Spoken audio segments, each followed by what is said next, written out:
গাছের গায়ে পেরেক, নিঃশব্দে মৃত্যুর দিকে হাঁটছে প্রাণ। সকালবেলা হাঁটতে বেরিয়ে সৈকতবাবুর চোখে পড়ে এক আশ্চর্য দৃশ্য। ফুটপাতের ধারে এক পুরনো কড়ই গাছের গায়ে ঝুলছে চকচকে এক ব্যানার, একটি ব্যবসায়িক প্রতিষ্ঠানের বিজ্ঞাপন। কিন্তু সেটুকুই নয়, ব্যানারটা আটকে আছে একাধিক লোহার পেরেকে, যেন গাছটার বুক চিরে গাঁথা হয়েছে স্বার্থপরতার ছুরি। মাত্র কদিন আগেই তো সাড়ম্বরে পালিত হয়েছে বিশ্ব পরিবেশ দিবস। বাংলার প্রতিটি জেলায়, প্রতিটি ব্লকে বৃক্ষরোপণের ছবি পোস্ট হয়েছে সোশ্যাল মিডিয়ায়। নেতা মন্ত্রীর হাতে কোদাল, পায়ে মাটি, সবই ধরা পড়েছে ক্যামেরার ফ্রেমে। বারবার বলা হয়েছে পৃথিবীকে বাঁচাতে হলে গাছ লাগাতেই হবে। কিন্তু গাছ বাঁচানোর কথা কে ভাবছে? আসলে গল্পটা এখানেই শেষ নয়। শুধু গাছ লাগালেই তো হবে না, গাছকে বাঁচাতেও হবে। অথচ সেই দায়িত্ব যাদের হাতে, তারাই যেন অবহেলার খাঁচায় আটকে ফেলেছে পরিবেশকে। ফুটপাতের ধারে যেসব গাছ বছরভর ছায়া দেয়, গ্রীষ্মের দাবদাহে পথচলতি মানুষকে একটু স্বস্তি দেয়, সেই গাছই আজ প্রচারের শিকার। কেউ ব্যানার লাগাচ্ছেন ব্যবসার উদ্দেশ্যে, কেউ রাজনৈতিক দলের সভা প্রচারে। যেন গাছটা শুধুই একটা হোর্ডিং বোর্ড, আর কিছুই নয়। বাঙালির গর্ব বিজ্ঞানী জগদীশচন্দ্র বসু আজ থেকেও নেই। তিনি গবেষণা করে দেখিয়েছিলেন গাছেরও প্রাণ আছে, গাছ ব্যথা পায়। আজ তার সেই আবিষ্কার যেন উপহাসের শিকার। কোন ব্যথায় কাঁদে গাছ, তা কে বোঝে? একটি একটি করে শুকিয়ে মারা যাচ্ছে গাছ। কেউ জানতে চায় না কেন এই গাছটা হঠাৎ মারা গেল, কারণ কেউ জানতেই চায় না যে পেরেক মেরে রঙিন ফেস্টুন লাগিয়ে মানুষ নিঃশব্দে খুন করেছে গাছটিকে। এই দৃশ্য দেখে ব্যথিত হয়ে পড়েন পরিবেশ প্রহরী সংগঠনের সভাপতি শুভাশিস বন্দ্যোপাধ্যায়। তিনি স্পষ্ট ভাষায় বলেন, গাছের গায়ে পেরেক মারা এক মারাত্মক অপরাধ। এর বিরুদ্ধে সচেতনতা জরুরি। সবাইকে বুঝতে হবে এই গাছই আমাদের অক্সিজেন দেয়, প্রাণ দেয়, আর সেই গাছকে আমরা প্রতিনিয়ত মেরে ফেলছি। হ্যাঁ, বলা বললে মানুষকে সচেতন করতে হবে। আমরা বিভিন্ন সময় বিভিন্ন জায়গায় আমরা এই নিয়ে আমরা বিভিন্ন ধরনের অনুষ্ঠান করেছি, বিভিন্ন স্কুল কলেজে আমাদের একটা পরিবেশ নিয়ে এইতদ অঞ্চলের বিভিন্ন স্কুলেতে যে পরিবেশ নিয়ে আমরা একটা সংগঠন গড়ে তুলেছিলাম, এবং সেটা মূলত হয়েছিল কেন্দ্রীয় সরকারের একটি পরিকল্পনা ছিল। সেখানে আমরা ইকো ক্লাব গঠন করেছিলাম এবং ছাত্রছাত্রীদের মধ্যে এই সচেতনতা আমরা গড়ার চেষ্টা করেছি যে যেসব জায়গায় তারা দেখবে যে এই ধরনের কোনো উদ্যোগ যারা নিচ্ছে তাদের বিরুদ্ধে প্রতিবাদ করতে হবে। গাছেতে পেরেক পোঁতা অত্যন্ত অমার্জনীয় অপরাধ এবং এ থেকে আমাদের সকলকে বিরত থাকতে হবে। এবং এটার মূল কাজ হচ্ছে যে ছাত্রছাত্রীদের মধ্যে মূলত এই অ্যাওয়ারনেস তৈরি করতে হবে, যাতে তারা আগামী প্রজন্ম যারা আছে, যারা যারা দেশের ভবিষ্যৎ নাগরিক, তারা যাতে সচেতন হয় এবং তারা যাতে উদ্যোগ নেয় এই ধরনের কর্মকাণ্ড থেকে অপরকে বিরত করবার জন্য। পথচারী সৈকত ব্যানার্জির মত একেবারে সরল কিন্তু স্পষ্ট।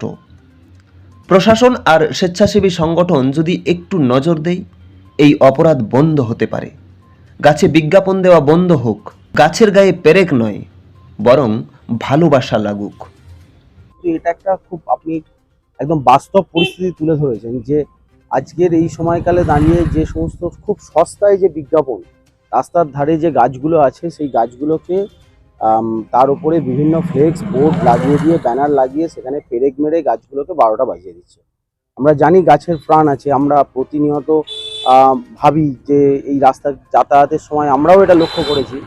এই যে এটা এর ব্যাপারে কোনো রকম মানে প্রশাসনিক কোনো এর নজরদারিও নেই। তার ফলে কি হচ্ছে, অনেক সময় বড় বড় হোর্ডিংয়ের সামনে গাছ পড়ে যাওয়ার ফলে সেই গাছগুলোকে কেটে দেওয়া হচ্ছে বা বিভিন্ন কেমিক্যাল দিয়ে গাছগুলোকে মেরে দেওয়া হচ্ছে, শুকিয়ে যাচ্ছে।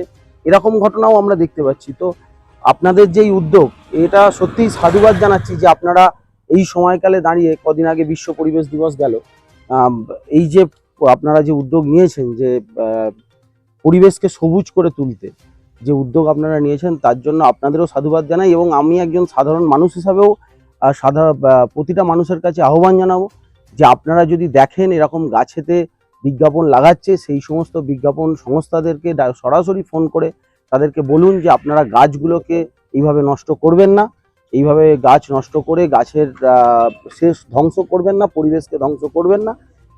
এই কথা আপনারাও বলবেন এবং আমিও চেষ্টা করব। আমি এই সময়কালে দাঁড়িয়ে এই যে গরমের মধ্যে এটা ভালো না, উচিত না, এই করে থাকুক। এটা মানুষের যেরকম প্রাণ আছে, একটা কিছু পায়ে পেরে তুললে লাগে, এদেরও তো বলতে পারে না। হ্যাঁ, এটা যেই করুক ভালো নয়, ভালো থাকবে। হ্যাঁ অবশ্যই, গাছই মানুষের জীবন। সত্যিই তো, গাছ কি চায় ব্যানার? ওরা তো নিঃশব্দে শুধু ছায়া দেয়, প্রাণ দেয়, আশ্রয় দেয় পাখিদের। আর আমরা এই সভ্যতার দাবিদার মানুষ, তাদেরই বুক ছিঁড়ে বসাচ্ছে বিজ্ঞাপনের পেরেক। এই গল্পে কে দোষী? সেই ফ্ল্যাক্স লাগানো ব্যবসায়িক প্রতিষ্ঠান, রাজনৈতিক কর্মী, নাকি আমরা সবাই যারা দেখে চুপ করে থাকি? শেষ প্রশ্নটা আমাদের সবার উদ্দেশ্যে। গাছ বাঁচলে তবেই তো বাঁচবে আমাদের ভবিষ্যৎ।